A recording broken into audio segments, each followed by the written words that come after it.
Mereka meyakini bahwa mereka adalah manusia-manusia pilihan Tuhan.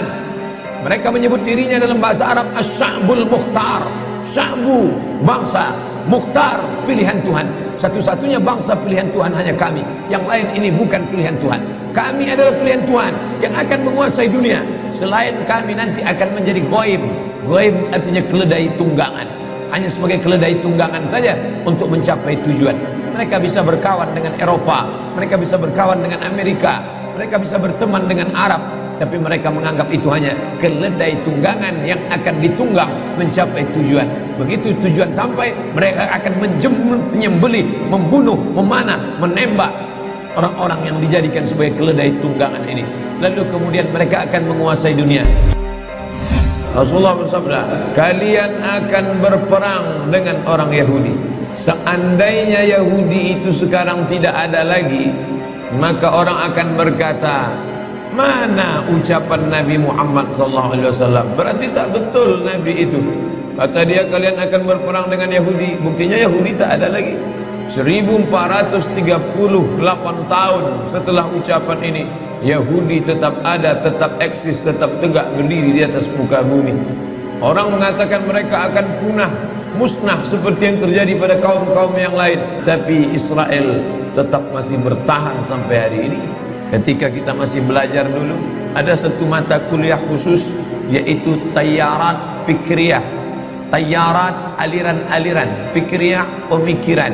Ada aliran sekuler, ada aliran liberal, ada aliran sosialisme, ada aliran komunis, dan ada satu aliran khusus yang dikaji selama satu semester, yaitu aliran yang disebut dengan Sahyuniyah atau Zionis. Mereka bukan sekedar agama, tapi juga dia adalah politik.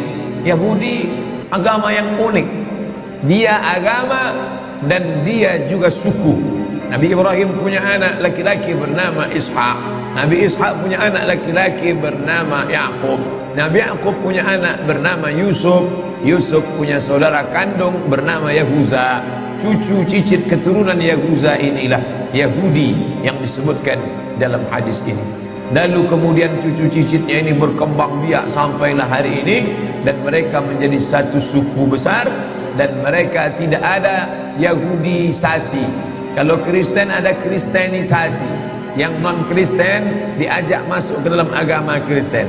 Tapi Yahudisasi tidak terjadi, karena Yahudi tidak menerima orang selain Yahudi. Andai bapaknya Yahudi pun akan dilihat maknya Yahudi atau tidak. Maka ketika negara Israel terbentuk, orang-orang Yahudi dari seluruh dunia pulang kembali, yang mereka sebut sebagai Ardul Mi'ad, tanah yang dijanjikan oleh Tuhan. Lalu kemudian mereka periksa satu persatu, berapa banyak Yahudi menikah dengan orang Rusia, berapa banyak Yahudi menikah dengan orang Eropa. Maka anaknya tidak diakui karena ibunya bukan Yahudi. Oleh sebab itu mereka agama sekaligus juga suku. Kalau kita, kamu sukunya apa? Sukunya Melayu, agama Islam. Kamu suku apa? Suku Batak, agama Islam. Kamu suku apa? Suku Minangkabau, agama Islam. Mereka tidak. Suku Yahudi, agama Yahudi.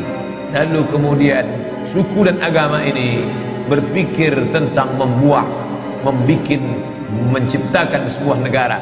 Itu berasal dari pikiran Theodor Herzl. Theodor Herzl, seorang wartawan Yahudi, berpikir ketika dia melihat ada negara besar, negara itu bernama Serbia, yang pernah membantai umat Islam di Bosnia atas nama Slobodan Milosevic. Negara Eropa, negara Rusia yang besar waktu itu bernama Serbia. Maka Theodor Herzl berpikir, kalau Serbia punya negara, mengapa kita orang Yahudi tidak punya negara? Maka dia kumpulkan orang-orang Yahudi dari seluruh dunia, maka mereka pun berkumpul. Inilah cikal bakal Zionis yang ingin mendirikan sebuah negara. Akhirnya tahun 1946 mereka pun berhasil mendapatkan tanah Palestina. Sebelumnya utusan Theodor Herzl datang menghadap Sultan Abdul Hamid di Turki. Sultan Abdul Hamid, ini ada beribu-ribu keping uang emas, terimalah, kami ingin membeli tanah Palestina. Sultan Abdul Hamid menolak emas-emas itu. Dia katakan Palestina direbut dengan tetesan darah para syuhada.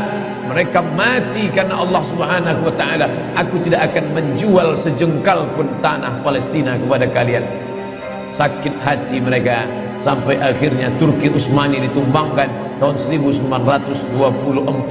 Berakhirlah khilafah Islamiyah. Maka dengan itu muluslah perjalanan Yahudi. 1924 Turki Utsmani tumbang. 1946 umat Islam terpecah-pecah. Belanda menjajah Indonesia, Inggris menjajah Malaysia, Brunei Darussalam, Singapura, Prancis menjajah Mesir, Libya, Tunisia, Aljazair, lalu kemudian Itali menjajah Libya. Mereka bagi-bagi negeri Islam seperti roti yang dipecah-pecah, persis seperti yang dikatakan Nabi SAW.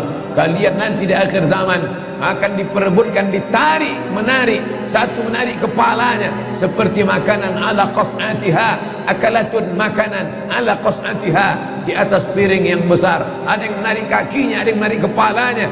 Aqillatun nahnu yawma idzin ya Rasulullah. Mereka merebut kami. Apakah kami waktu itu sedikit ya Rasulullah? Kata Nabi, tidak. Bal antum katsirun. Kalian ramai, kalian banyak. Lakinnakum ghusaun ka ghusais sail. Tapi kalian seperti buih di tengah lautan, dipukul ombak, dihempas gelombang. Kalian tak punya kepemimpinan karena Turki Utsmani sudah tumbang, tak lagi punya panutan. Apa yang dikatakan itu terwujud 1946.